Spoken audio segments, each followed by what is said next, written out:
Garde-moi dans ça, Seigneur. C'est ça un membre d'église. Pas un sac de foufou. Du début à la fin. Tout à fait. Ceux qui viennent, qui supportent l'église par leur présence, par leur dîme, par leurs offrandes, ce sont toujours eux qui ont le droit de dire un mot dans de tels placements.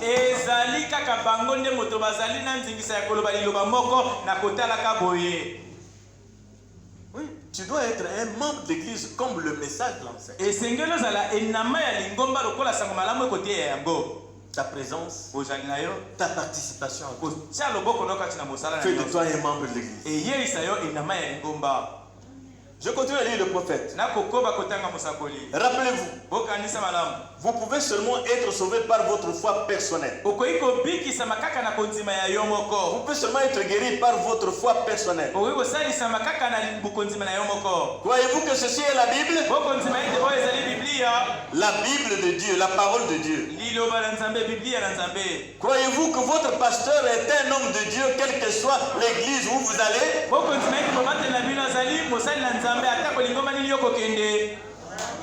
Vous nous avez visité aujourd'hui. Le Saint-Esprit vous dit, votre pasteur dans votre église là, considérez-le comme un homme de Dieu. Ne le méprisez pas. Et vous êtes ici, vous devez croire que votre pasteur est un homme de Dieu. S'il ne l'est pas, allez auprès de quelqu'un qui serait un homme de Dieu. Dans tout ça, il y a la liberté. Et dans tout ça, ceux qui sont assis sont censés soutenir correctement, sans être suppliés. On ne supplie pas les gens ici. On leur dit ce que la parole de Dieu dit.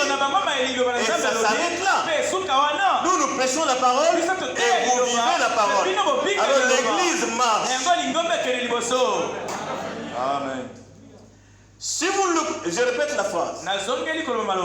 Croyez-vous que votre pasteur est un homme de Dieu? Quelle que soit l'église où vous allez, si vous ne le croyez pas, vous devriez la quitter. Quitter l'église. Croyez-vous le prophète? Si vous ne croyez pas que le pasteur est un homme de Dieu, quittez l'église. Allez auprès d'un homme qui est un homme de Dieu. Alors si vous le croyez, si vous croyez qu'il vous dit la vérité, alors acceptez-la. Votre foi personnelle en Christ vous sauve. Peu importe combien bon est votre pasteur, combien votre mère est pieuse et sainte, combien la parole de Dieu est réelle, combien vous pleurez, combien vous priez, c'est votre foi qui vous sauve. C'est par la foi que vous êtes sauvés.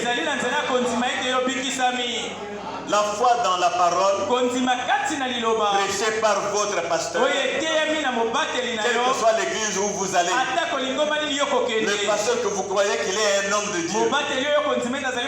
Et si vous ne le croyez pas, ne restez pas là. Mes frères et sœurs, le Saint-Esprit dit que vous avez été conduits en sécurité jusqu'à présent. Si vous avez été conduit en sécurité jusqu'à présent, vous devez croire que votre pasteur est un homme de Dieu et qu'il est capable de vous mener encore plus loin, car il est un homme instruit par Dieu pour cela. Ainsi, le Saint-Esprit dit aux chrétiens d'avoir confiance dans leur pasteur et de le consulter dans les moindres choses et tout ira bien. Beaucoup s'intimident dans la maison. Ça ne va pas. Je vais dire au pasteur, va rester chez lui.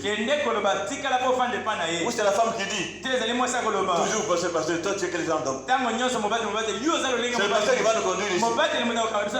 Et vous allez sombrer dans le poto-poto. C'est la voie que Dieu a établie. Parce que le pasteur représente Dieu. Je vous ai dit ici qu'il y a beaucoup de gens qui nous ont quittés, dont j'ai tous les secrets. Je n'ai aucun droit de divulguer les secrets des gens. Ce serait pour moi une malédiction. Je suis un portefeuille. Je connais les problèmes des gens. Pas pour les étaler, mais pour prier pour eux. Et ceux qui ont confiance prospèrent dans leur marche. Amen. Et je vous dis la vérité, c'est la consultation par le pasteur qui lie les croyants au pasteur. N'est-il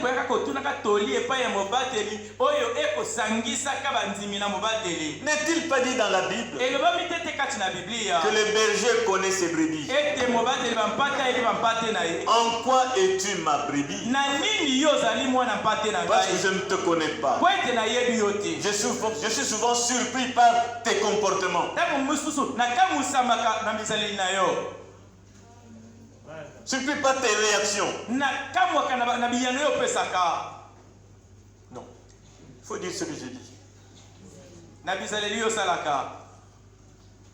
Parce que si tu étais croyant, tu sais qu'il y a des choses que la parole de Dieu n'aime pas.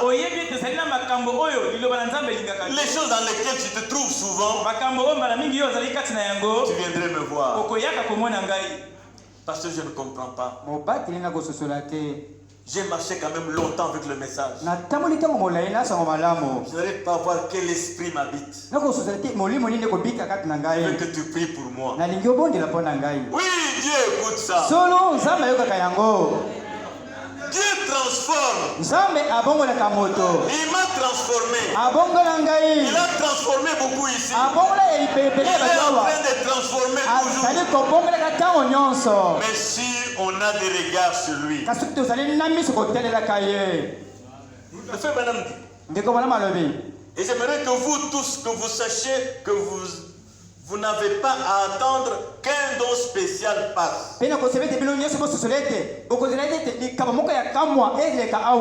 Si vous avez un besoin de choses spirituelles, consultez votre pasteur. Vous n'avez pas besoin de jeûner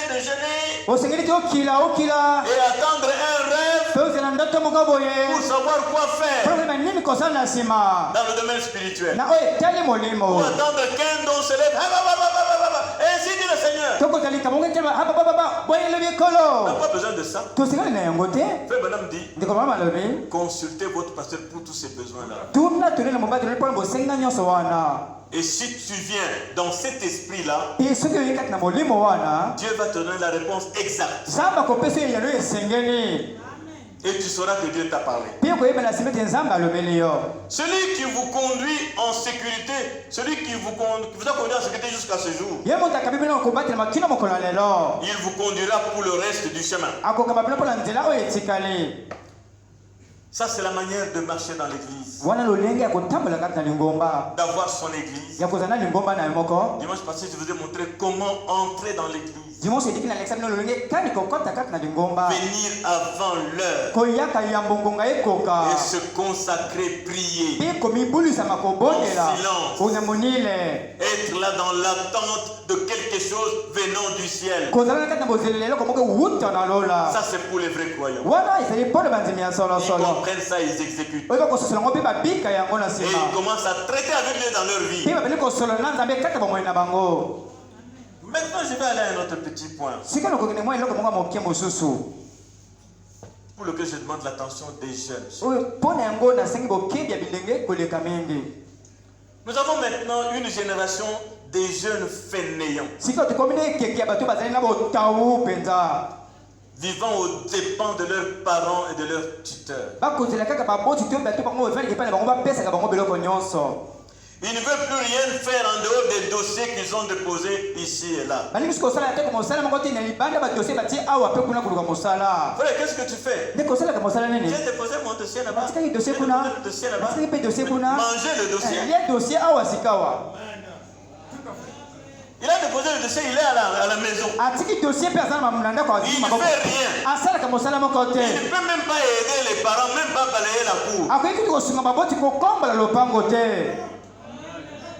J'ai un diplôme, j'attends, j'ai déposé le dossier. Mais mange le dossier. Quand on prépare, on fait la table. Il regarde même les assiettes qui a le plus gros morceau de viande.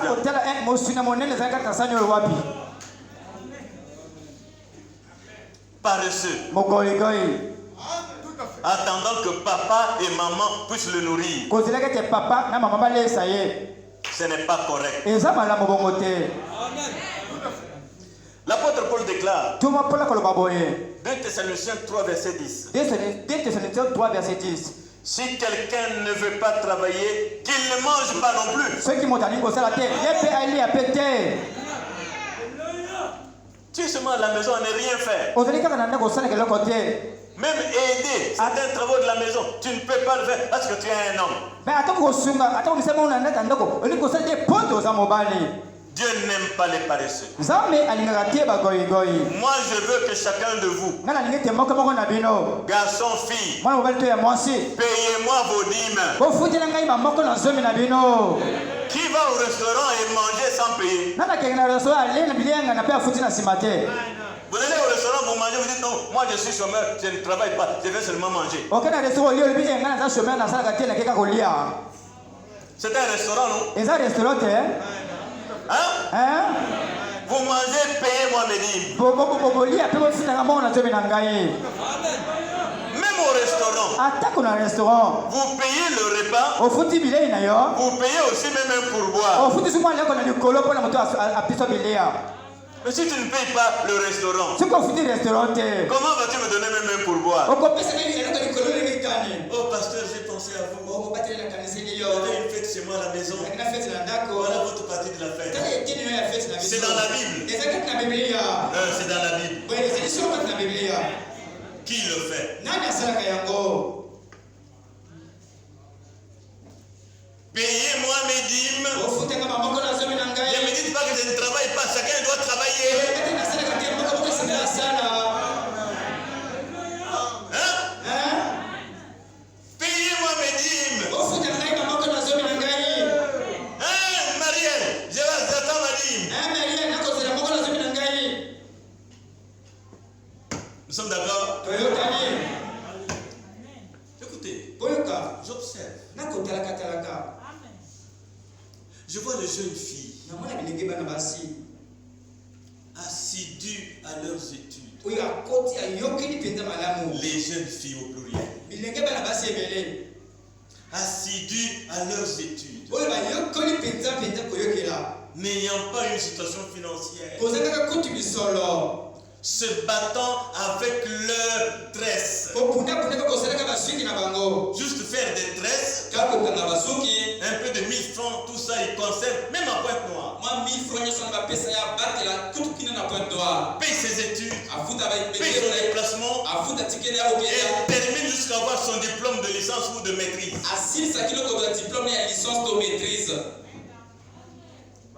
Mais les garçons qui devaient travailler,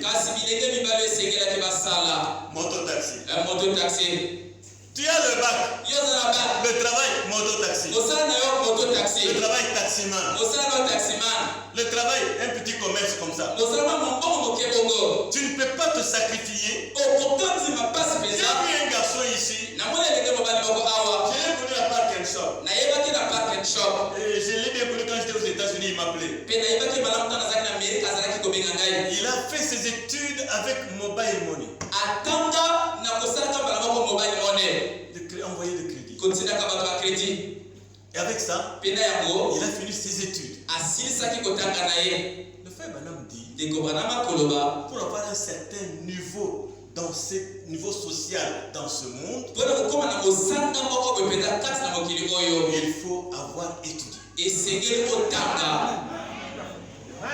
Parce que les études vous garantissent une activité durable. Mais vos activités éphémères là,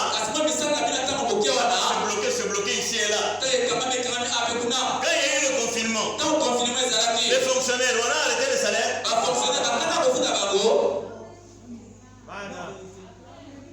Frère, ne soyez pas paresseux. Faites un pas. Ça va vous conduire après. J'ai parlé de ces choses il y a longtemps. Et comme j'en parlais, j'avais des grands diplômés. J'avais des grands diplômés. Je peux citer Yohar Rachel. Quand il m'a écouté parler avec sévérité, je dois faire quelque chose. Il est allé dans un garage où on fait la mécanique. On l'a pris là-bas. Il a commencé à apprendre la mécanique. Jusqu'au moment où la fonction publique l'a pris. Mwanjibi Rock a quitté la maison. Le pasteur a dit que celui qui ne travaille pas ne mange pas. Je sors. Même s'il faut aller couper le gazon chez quelqu'un, je vais aller le faire. Il arrive en pila. Je vois une parcelle. Je veux un petit travail que je peux faire ici. Tu as quel diplôme? Il a dit ce qu'il était. Bon, fais ceci. Quand il a fait cela, à la fin, on l'a pris à la station. Aujourd'hui, il est à la station totale. Il va d'un point à un autre. L'obéissance. Le désir de se soumettre à la parole. Pareil avec Nakosoro Marie de Jean-Croix. Vous êtes là assis à la maison. Allez rien faire. Même aider les parents, vous ne le faites pas. C'est toujours sortir. Maman, j'arrive. Un tel est où? Il n'est pas là. Moi, quand j'appelle une maison, donnez-moi un tel. Il n'est pas là. Il est parti où? On ne sait pas. Indiscipliné. Non. Toute la famille là. Indiscipliné. Amen. Laissez-moi être clair.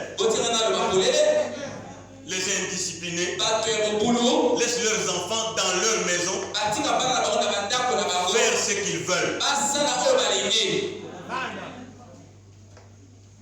Ah, il y a un silence. Vous êtes chez moi. Vous me soumettre à ce que moi je veux. Oh, mes chers amis. Travaillez. Faites des formations s'il y a encore le temps devant nous. Ayez quelque chose de durable. Pas quelque chose d'éphémère. Vous savez, avec toutes les personnalités que Dieu nous a données dans cette église, si les gens sont humbles, si les gens sont loyaux et craignant Dieu depuis leur cœur, nous serions tous bénis les uns par les moyens des autres. L'amour de Dieu dans le cœur entraînerait l'amour sincère entre nous. Alors on peut s'aider sans attendre quelque chose. Nous avons des gens ici qui par un mot peuvent placer nos frères là où ils travaillent dans de bonnes positions. Mais comme on est égoïste, on ne veut pas voir les autres émerger. Quand toi tu es émergé, il faut que ce soit seulement toi là.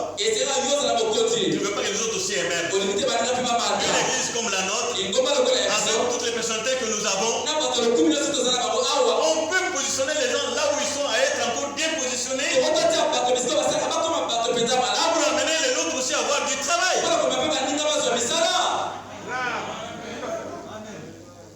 Où sont les gens bien disposés? C'est le manque d'amour de Dieu. L'amour de Dieu entraîne ipso facto l'amour fraternel. Vous ne pouvez pas aimer Dieu et haïr ses enfants, mais pas vouloir leur prospérité. Si chacun de nous aime vraiment Dieu, nous serons automatiquement en communion, une communion parfaite. Je n'ai pas voulu prêcher. Je voulais vous donner ces petites choses. Surtout vous les jeunes. Votre choix est devant vous. Jeune fille, c'est devant vous. Observez celui qui vient. Et respectez la pudeur. Les sorties, nous ne voulons pas. Les appels et les SMS au-delà de 23h, ce n'est pas correct. Je l'ai appelé à 3h pour que nous puissions prier ensemble. Arrêtez-moi ces choses-là. Il n'y a pas que les appels. Il y a les appels vidéo. Torse nu. En cinglé. En soutien. Vous cherchez quoi? Ce n'est pas la séduction.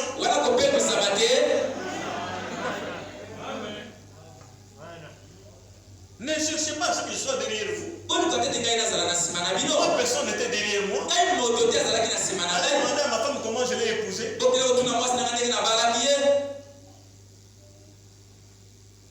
Lisez le frère Branham. Nous voulons être dirigés par le message et pas par Kabeya. Vous me suivez? C'est le message qui doit nous diriger. Pas ma personne. Moi j'étais libre. Et que vous soyez aussi libre. Mais craignant Dieu. Mettons-nous debout. Alors que je vais lire le prophète pour terminer.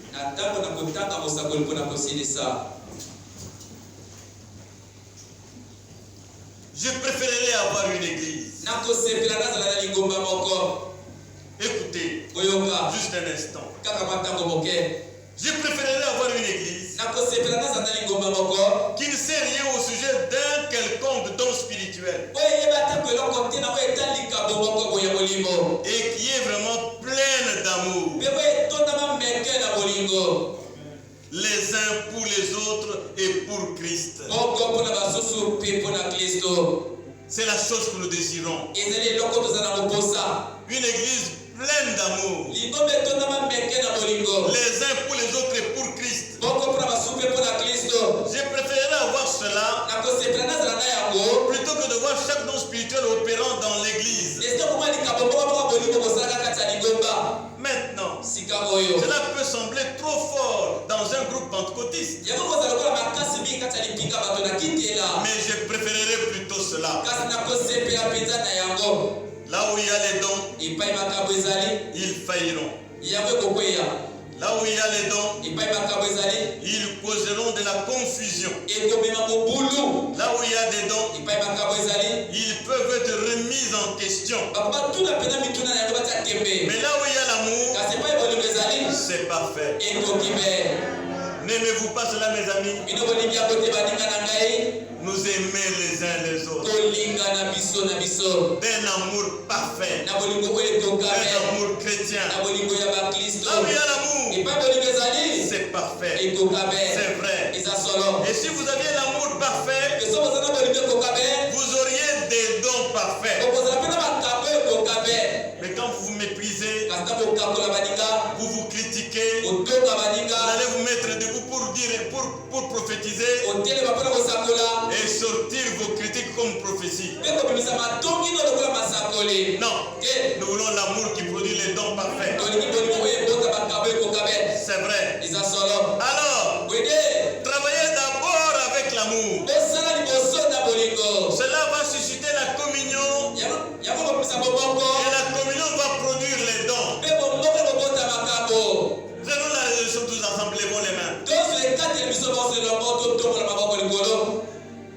Seigneur Dieu, je veux l'amour dans mon cœur. L'amour de toi en tant que mon Dieu. Si je peux t'aimer correctement, j'aimerai mon frère. J'aimerai ma soeur. Je comprendrai celui qui est dans l'erreur. Comme toi tu nous as compris. Oh Dieu, donne-moi de ton amour. Parce que l'amour, c'est la plus grande arme. Avec l'amour, pour qui que ce soit, il ne peut rien me faire. Alléluia. Donne-moi l'amour, Seigneur. Tous ensemble, prions. Demandons l'amour de Dieu. Ça va nous aider dans nos rapports, dans la fréquentation entre garçons et filles. Si nous avons l'amour de Dieu, nous marcherons avec crainte et tout se passera bien. Jusqu'à ce que nous irons annoncer au pasteur que nous sommes prêts pour le mariage. Prions le Seigneur.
J'ai parlé juste comme un homme. Mais c'est toi le meilleur enseignant. Entre dans chaque cœur, que ce soit les nouveaux comme les anciens. Instruis-nous toi-même, que nous puissions marcher correct dans ces petites choses, afin de pouvoir être fidèles aussi dans les grandes choses. Alléluia. Bénis mon frère, bénis ma soeur, bénis notre congrégation. Sois notre fondement, Seigneur. Sois notre fondement, oh Dieu, et que l'amour divin gouverne nos cœurs contre notre propre gré. Satan nous incite à nous haïr les uns les autres, à nous combattre les uns les autres. Mais toi, tu veux que nous soyons unis comme un seul homme. Bénis mon frère, bénis ma soeur, bénis chaque enfant de Dieu, bénis tous les nouveaux, Seigneur. Devant toi, il n'y a pas de nouveau. Alors, emballe-nous dans ce même bateau, comme des fils et des filles de Dieu, fiers de leur maître qui est toi-même.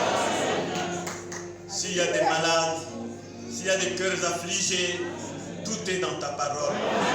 Nous voulons sortir d'ici avec joie, sachant que nous avons été en contact avec toi et que nos problèmes ont trouvé des solutions. Alléluia. Bénis tous les enfants de Dieu. Bénis tous les enfants de Dieu. Qu'ils partent avec la chaleur de ton esprit et qu'ils pensent toujours aux choses du royaume. Accorde ta grâce à chacun d'entre nous. Au nom de Jésus-Christ. Amen. Amen.